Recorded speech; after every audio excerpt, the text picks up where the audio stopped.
I received something in the mail recently that brought a huge smile to my face, and I think it will do the same for you.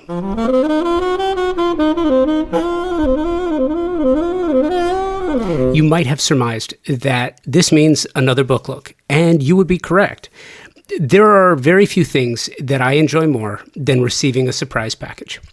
It's the simple things in life, am I right? So I received a parcel that contained the latest monograph from KAA Architecture, KAA Design, of whom I am an enormous fan. I love their work, yes, but I also consider Grant Kirkpatrick and Duan Tran like-minded ideological compatriots. Both Grant and Duan have been on the show.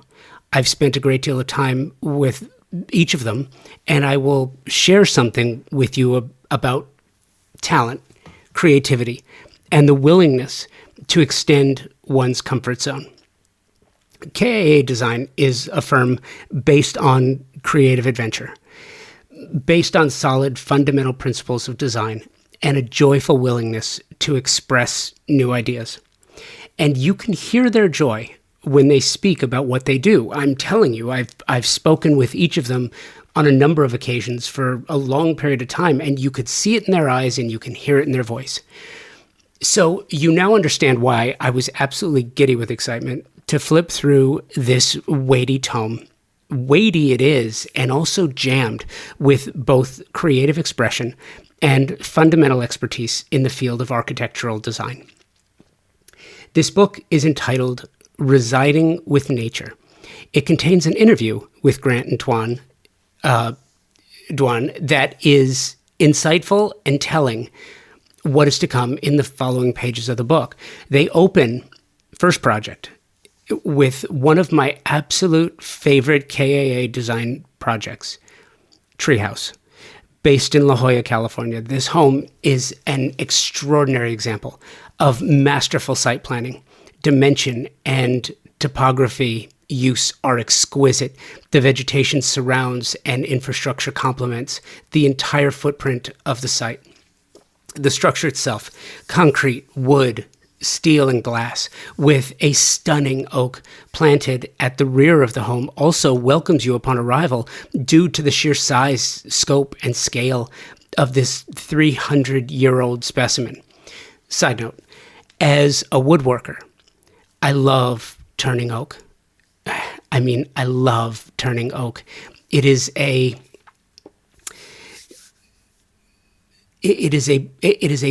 buttery specimen to turn at 1,000 RPM. It's just, for me, it's one of my favorite woods to turn. And what you get from the look of it in the projects that I've worked on, I just love doing it. So to have this particular oak, and what I love working with oak, because its grain is, to me, spectacular. It's with distinct rings on the inside and the grain on the outside. Anyway, I could keep going, but I won't. Why I mention it is because of this, you can see the uniqueness from the inside, but also from the exterior, as each oak tree is distinctly different in the growth pattern, the gnarly bark and leaf clusters. This particular tree obscures some parts of the structure, yet opens willingly to others for a high level of interest. This was not a happy accident. This was thought out. This is what I'm telling you about Grant and Duan and KAA. They think this through. They can, this is a 300-year-old specimen, but they can probably imagine, not exactly, but how it will grow over the next 100 years. This is what exceptional architects see and understand before a single form is built, before a single line is drawn. This residence is exceptional in every way. And this book gives me, the reader, you, when you get it as a reader, a look inside the thought process that led to its creation in image and carefully selected text. I imagine in the same care, or with the same care rather, that went into every line drawn. Another exceptional example of the true essence of the work lies in the Tower Grove residence. An exceptional example, again, of site management combined with extreme engineering that makes this an absolute masterpiece in architectural design. Both examples noted, and throughout this entire book, you will find example after example of the symbiotic relationship explored, detailed, and executed in the work of KAA Design as it relates to a residential project and the nature that surrounds it. Amazing. The book is available now, published by Rizzoli. Check out the show notes for links to KAA, Rizzoli, and to buy this book. If you are a fan of architecture, extraordinary design, vision, and sustainable building, you will love this as much as I do. Grant, Duan, well done. Congratulations. So next up, some house cleaning and scatter shooting, starting with updates. I wanted to follow up on the PIRCH saga that I mentioned a couple weeks ago. So PIRCH never did reopen. I don't know anyone who thought that they would, but they didn't. And as of this recording, the website has not been updated, which I think is unfortunate. And the list of lawsuits is growing. Most recently filed was the $33 million suit filed by American Express. PIRCH has filed for Chapter 7 bankruptcy protection, and that means liquidation, not restructuring. So remember, when they had trouble back in 2017, did a full restructuring, closed most of the stores and raised over $100 million in capital. Remember the article in Forbes that read, quote, "After flying so high, PIRCH crashes to the ground," end quote. As Mark Twain is credited with saying, history doesn't repeat itself, but it often rhymes. It's rhyming in this case. It is gangster rapping in this case because it looks very similar to what it looked like back in 2017. For those who have been affected by this, I am truly sorry for your pain. What can we all do about things like this in the future? Well, if you're a consumer, if you're a customer, if you're a client, find yourself a really good designer or architect because they know how to handle these things. If you're a designer or an architect, part of the new reality is being responsible for the showrooms and the manufacturers and the partners that you work with. Make sure that they're trusted partners and only work with trusted partners with a reputation for successful business practices. I think designers and clients need to review best practices with their showroom partners. I think sometimes we get ahead of ourselves by how things look in social media. We look at pretty pictures, we look at celebrity projects, we look at celebrity homes and that of the uber wealthy and famous, and we forget that at the end of the day, supply chain, functional products, well-designed projects, talented designers and architects, that's what matters. And we don't necessarily do the due diligence required to protect the greatest asset, business reputation and client funds. Those are the things that I think we should be focusing on. And that's why, again, I will just reiterate, work with good partners. Looking back at something, so looking back at the AD Sofia Vergara project and the crediting Timothy Corrigan for his years of work and design on the project. As of this recording, changes have been made to the digital version of the story, which was nice to see.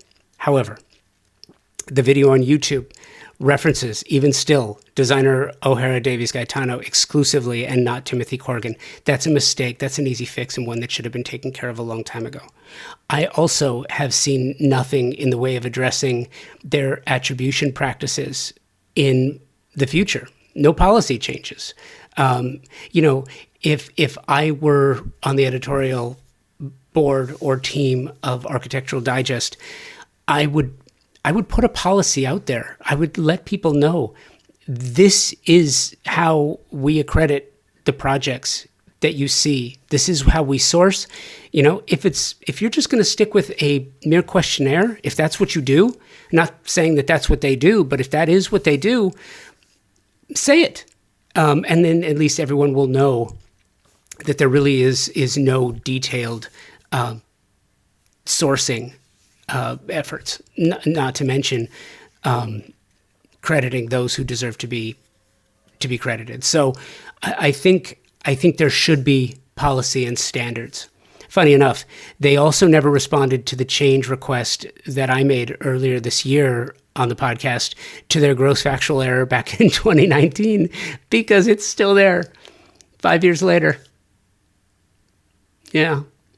So responsible journalism is important. Look at the trade publications you read. If you're a designer, architect, or a design enthusiast, look at the trade publications you read with a higher level of scrutiny and reward those who do a better job. Reward them with your subscription and reward them by patronizing their sponsors and advertisers. Because, when you do due diligence, when you track people down, when you look at what they do as an advertiser, as a contributor, it makes for a better product, it makes for better stories, and it makes for a better conversation. More to come on this topic. Finally, this week we're looking at the Pratt Schwarzenegger kerfuffle. It happened again. Another architectural gem loses the battle with the dozer. The only reason you heard about this is because it's another uber wealthy celebrity buyer owner in Chris Pratt and Katherine Schwarzenegger who bought the property and did the dozing. Truth is, this happens all the time, and you never mourn the lost architecture because you never know about it in the first place. Sad fact is, it's not the fault of Pratt and Schwarzenegger. I mean, yes, tremendously bad form. Yes, they're not great neighbors. Yes, it's not cool. Like buying a piece of art and destroying it because you can, like eating an endangered species, which might be delicious, but it's still a crappy thing to do. Like idling your diesel in front of someone's house because you're too lazy to park and walk or wait, without air conditioning. There are many things that people do simply because they can. However, honestly, the fault here lies at the feet of the city of Brentwood, the county of Los Angeles, and the state of California. For all the rules and regulations that you have in California on the building side, how about a little bit of a better effort towards preservation? The city of Brentwood talks a lot about community, but little about preservation. I got news for you. Preservation of a community is what makes your community stronger. It's what makes your society, it's what makes your culture stronger. Besides, even if they did, you saw what happened in Beverly Hills with the 1001 North Roxbury property. If you don't know the story, check the show notes for links to the 2 episodes and the full story of what happened. It was listed. It was marked to preserve. It got demolished anyway. I said at the time, I don't mourn the loss of the property because I don't live in the neighborhood. This doesn't affect me personally at all, but I do feel a sense of loss for those who live in the neighborhood. I'm empathic. I am. Knocking down the Zimmerman house is not the end of the world.